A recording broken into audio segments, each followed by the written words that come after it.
Bharatiya Janata party के विधायक नंदकिशोर गुर्जर जी हमारे साथ हैं। नंदकिशोर जी, बटुकों का मुद्दा उत्तर प्रदेश की राजनीति में एक नया सियासी माहौल गरमाए हुए है। जिस तरीके से सीएम ने सदन में अवमुक्तेश्वरानंद के प्रकरण में अपना पक्ष तो रख दिया, पर उप मुख्यमंत्री ब्रजेश पाठक ने बटुकों को कल भी बुला करके उनका सम्मान किया और आज 101 बटुक आए तो उन सबका सम्मान किया गया है। विपक्ष लगातार सवाल उठा रहा है कि क्या दोनों के बीच में कोई द्वंद्व है? नहीं, ये सब गलत बात है। और महाराज जी, पूज्य शंकराचार्य जी के बारे में महाराज जी ने कोई पक्ष नहीं रखा है। उन्होंने ये कहा है कि जो तमाम पीठ बना के शंकराचार्य बने घूम रहे उनके लिए कहा है, तो ये उस बात से जोड़ना गलत है। माननीय पाठक जी सनातन के हमारे बड़े नेता हैं, पार्टी के भी नेता हैं और बड़ी पहचान है, तो बटुकों का सम्मान वो करते ही हैं, हम भी करते हैं।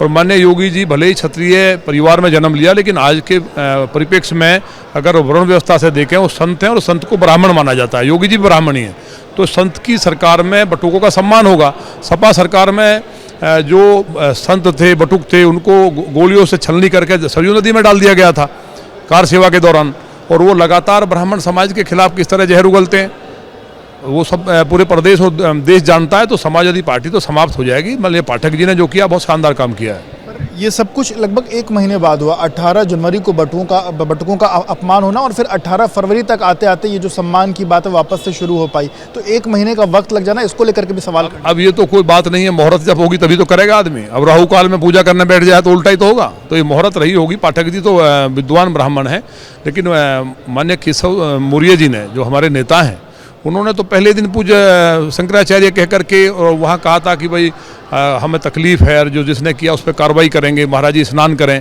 तो निवेदन किया था हाथ जोड़ के। तो पहले दिन से कोई ऐसा विषय नहीं है।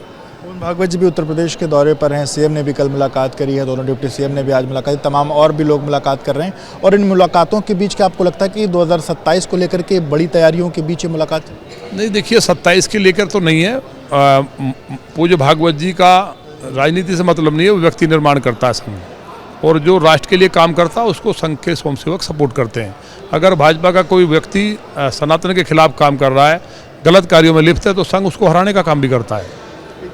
एक मोहन भागवत जी ने और बयान दिया, जो जातियों में लोग बटे हुए हैं उसको लेकर उन्होंने कहा कि जातियों से इतर हमें बड़े परिप्रेक्ष्य में हिंदू बनने जैसी बात पर गौर जो है वो करना चाहिए। ठीक है, पूज्य भागवत जी ने जो कहा है वो बात सही है। हमारे यहाँ जातियाँ नहीं थी, पहले वर्ण होता था किसको क्या काम करना है, केवल 4 ही वर्ण थे और आज 7,000-8,000 जातियाँ हैं। तो उनको समाप्त तब तक नहीं करेंगे तो भारत मजबूत नहीं होगा। भारत को विश्वगुरु बनना है तो जातियों को छोड़ना पड़ेगा। अरशद मदनी का भी एक बयान आपने सुना होगा, उस बयान को कैसे देखते हैं और क्या? देखिए, मदनी जी तो जो कह रहे हैं वो ISI के एजेंट के रूप में अब काम कर रहे हैं। वो आतंकवादियों को वकील उपलब्ध करा रहे हैं, देश के खिलाफ बोलते हैं। गाय काटने पर मोहम्मद साहब ने कहा है कि गाय का दूध शिफा है, तो गाय नहीं कटनी चाहिए, उस पर फतवा जारी नहीं करेंगे, करें ना फांसी की मांग। और जहाँ तक वो कह रहे हैं कि क़यामत तक जो किसी की माँ ने दूध नहीं पिलाया, तो वो दूध पीते ही नहीं है। जो तो माँ गऊ माता है उसको काट के खाने वाले लोग हैं, तो माँ का दूध पीने की सौगंध नहीं खा सकते। तो ये देश धर्म के आधार पर बटा है।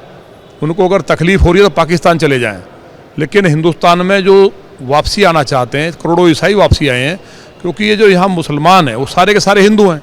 और उनको लगता है कि बताइए 55 डिग्री के टेम्परेचर में किसी बेटी को बुरके में बंद करके तुम ले जा रहे हो, जाति करते हो, हलाला करते हो, तो कोई मुक्ति चाहता है तो उसका स्वागत हो। हिंदू समाज उससे अपनाए, अपना परिवार माने, कि पहले हिंदू ही थे वो लोग। अत्याचार से बचने के लिए मुस्लिम बने, तो वो अगर ये ऐसा कह रहे हैं तो मुझे लगता है कि कोई ख़राब बात नहीं है। और उनकी बात को कोई ये नहीं कि ज़बरदस्ती।